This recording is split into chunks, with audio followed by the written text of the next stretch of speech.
All right, welcome to another video from the Outdoor Analyst. I have an awesome one for you. Today is going to be all about what deer fear. I think this knife just sums it all up absolutely perfectly. This is something special. This is the second one of these I've ever had. I was really sad when I got rid of the first one. This is a Lon Humphrey Muley, and this is one of his older pieces of work. And what that means is that he used to do some of these with actual handwork on these beautiful guards. And that's what I think actually made him popular, was the guards. They've been the most comfortable thing. They're kind of hideous, but they are so comfortable. And the first time I ever experienced Lon Humphrey was a Muley. And at first I didn't quite get it. I was like, man, this only works in one grip. But boy, in that grip, when you are talking about field dressing and skinning deer, this knife absolutely takes the cake.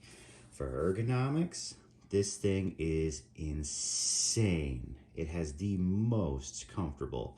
This is like a hand hammered out, oh goodness, guard there. So your finger just feels amazing. And this thing was just made for, they call it the Muley. Maybe it's the Muley. I just kind of think of it for mule deer, but for whitetails, this thing's gonna be amazing. I was so glad to be able to get this back in the collection for not that much. And that is just a win. Some beautiful, I believe that's, I think they're maple scales. And it's at 52-100. This does have some corrosion. It's an old knife. Definitely an old used knife. Now, what I found on my original Muley, why I got rid of it, was because it was a super thick edge. Now this one is one razor sharp. Got a good strap on there, but it's also pretty thin. And that's gonna just absolutely zip up deer this year. It's about a 3-inch blade, which for me is perfection for deer. And I think it's like 7.5 total. The handle is only ergonomic and comfortable in this grip and in this grip, but that's it. I mean, that's what the knife is for. It's not a bushcrafter. I'm not going to do feather sticks. I'm not going to do any of that with this. This is popping in my pack or throwing on my belt when I'm hunting this year, and I am so excited to take a deer and then field dressing with this. It's going to be great. It's going to be absolutely great. It's 52-100, so you know, when it gets winter out there and it's some wild weather, I'm going to have to take care of it, which means every single time I come back from the field, you got to wipe it down, make sure there's no condensation or anything on there, because it will rust pretty quick. Is that a big deal? Nope. Generally, it also means when you're done field dressing, you have to really take care of it and then take care of the sheath as well. Now, do I love this sheath? No, it's not the best sheath out there, but it works. It's not too bad. Usually you can unscrew these and then flip it up and kind of close the knife in. I don't see any point to that really. I like that it's just bolted in the back here. Fits in. It's not an awful sheath, not an amazing sheath either, but it works pretty darn well. And then the person I picked this up on had a nice little extended belt loop on there, which is great. If you're gonna throw it on the belt, that works just fine. I usually chuck these in my pack because I'm always with a pack out there. Yeah, you gotta take your gear when you're out hunting, and I'll just chuck it in there and put it to work. What's the size of it? What's it taking over? My favorite knife right now for just field dressing pretty much anything from whitetails to buffalo is the Bark River Gunny Hunter. This is in CPM 154. Man, it's done excellent. Corrosion resistance is awesome for where I'm at because I'm always out in wild weather. Now, this is a full height convex, 4-inch blade. So it's just a little bit longer. Handle is about the same size, but it is very more ergonomic, as you know. I can do everything with this. I can bushcraft with this, then I can go and field dress a deer, no problem. But this thing just locks you in, like it locks you in. It was literally meant to do that, and it locks you in this way. So is it restrictive? Yeah. Is that why I like it? Yeah. It absolutely is. 52-100 has a pretty good edge retention. Very, very, very, very tough. It's kind of like a souped up 1095, or kind of similar to, like, you know, 80 CRV2. So pretty darn close to that. A couple more, maybe one more comparison here. This is going to be the TM Hunt Hedgehog. quite a bit smaller. This really is. Blade size, definitely, you know, it's like a 2.5-inch blade. Handle's definitely a little bit smaller. Is this more ergonomic in this thing? No, no, this takes the cake. This just has the ergos in all the right places for being up here. But it is only usable in those two handle grips. I guess handle grips, yeah, when you're gripping it that way, that's the only way.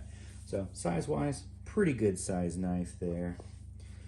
It's not actually, it's too super small. It's got a thick stock on it, which is why I'm glad this actually comes down to a pretty thin edge on this one. That was the biggest issue with Lon's early work, is that they would have, one, terribly done edges, and two, they'd be wicked thick. Every now and then you get one like this, which was really, really nice and slicey.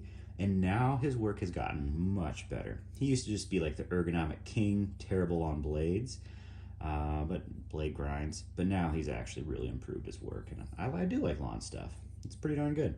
But this thing, early and fantastic. This is Lon Humphrey excellence right there. Good old, what are these called? Brute to forge. I love the hand forge. Well, I think he machines these in, but I love that look. It looks super good. So this is going to be my field dresser, I think, this year, or at least it's definitely coming with me and taking one Bambi this year for sure. Is this still going to be with me? Yeah, I mean, you have to have a backup. At least this will be my backup, because you know, you never know. If you lose a knife, you have to have something else out there. Can't let a deer go to waste. That's just shameful all around. So I'm super excited to use the Muley this year, or the Muley, whatever it's for. Does it still have some corrosion there on that super high polish? It does. Am I gonna fix that? Maybe. It's got some pitting on there. I may end up just sanding that out, but honestly, I don't really care. As long as it's not rusting and continuing on, which I think it got cleaned up pretty well. I'm gonna leave it as is and just use it. So, super cool knife. I am so excited to have this back. If you ever see one of these pop up, daggone, get them. They're just pinned handle scales, full tang. But if you do field dressing, oh my goodness. Man, am I excited to have this back. I never got to do a deer with the first one. I will definitely add this to the list this year. So yeah, early Lon Humphrey, kind of hit and miss on the blade grinds. So happy this was a good one. Super happy. Otherwise, I was going to do some reprofiling. I think I originally reprofiled my first one to at least bring this edge quite a bit further back, so it would be a little slicier than what it was. But this one, no need. No need whatsoever. This thing is just a beast. Just going to be a beast for Bambis. So yeah, quick video. I'm just super excited about this thing. Lon Humphrey does cool work, especially if you can get his old work, which has those ridiculous looking finger guards. Oh boy, oh boy, oh boy. Boy, were they comfortable. Boy, were they awesome. I wish he would bring that back. I know it doesn't look great, but man, does it feel good. And to me, that's all that matters these days. Okay, cool. Well, hope you liked this one. Hope you enjoyed it. Hit that like. Take a second. Hit the like. Leave a comment. Definitely appreciate it. Subscribe if you haven't. Help out a little channel. I would definitely appreciate that. And I will catch you on the next one.